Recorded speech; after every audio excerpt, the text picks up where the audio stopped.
Urgence. Urgence. Un grand nettoyage des phares d'essai s'impose. Merci de nous avoir écoutés, Nathalie Rollet, correspondante internationale, CNT Live. Interview de Charles Onana sur Top Congo.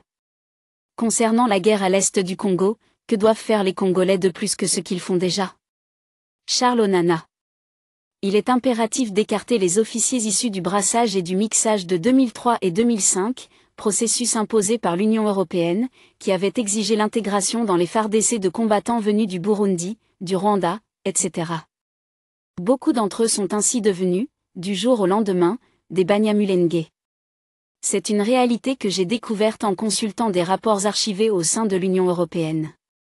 Question. Mais ces Banyamulenge ne se considèrent-ils pas comme des Congolais à part entière? Charles Onana. Il existe deux catégories de Banyamulenge, les historiques et ceux de circonstance. Question. Vous consacrez même un chapitre entier à ce sujet dans votre livre? Charles Onana.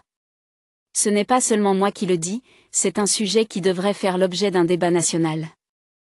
J'ai découvert, par exemple, que Laurent Nkunda, considéré comme une figure influente bien qu'un criminel de guerre, était courtisé par des personnalités comme Olusegun Obasanjo et d'autres acteurs de la politique internationale.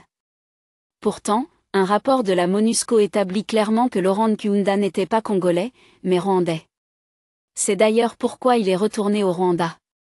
Comment en est-on arrivé là? Nkunda était sergent dans l'armée patriotique rwandaise, APR, et, du jour au lendemain, il a été nommé général des phares d'essai par un décret signé par Joseph Kabila lui-même, qui, rappelons-le, était issu de l'APR. Cette situation est extrêmement préoccupante pour la sécurité intérieure des Congolais. Aujourd'hui, l'armée congolaise compte non seulement des Congolais, mais aussi des étrangers infiltrés, certains étant même de véritables criminels de guerre à l'origine douteuse. Cette infiltration affaiblit considérablement l'efficacité des opérations militaires. Des officiers qui ne sont pas congolais de cœur ne défendront ni les femmes congolaises violées ni les populations massacrées. Il est urgent d'assainir l'armée et les services de sécurité congolais. Pourtant, ce débat demeure quasiment tabou au Congo, alors qu'il touche directement à la souveraineté nationale. Question. Dans les guerres menées par Paul Kagame en RDC, quel rôle jouent exactement Ruberwa, Mutebussi, Kundabatware et le M23? Charles Onana.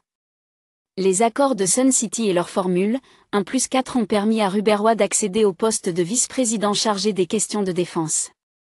Or, durant son mandat, Mutebussi et Nkunda ont mené des attaques contre la RDC, sans que Ruberwa ne les condamne ou ne diligente la moindre enquête à leur sujet.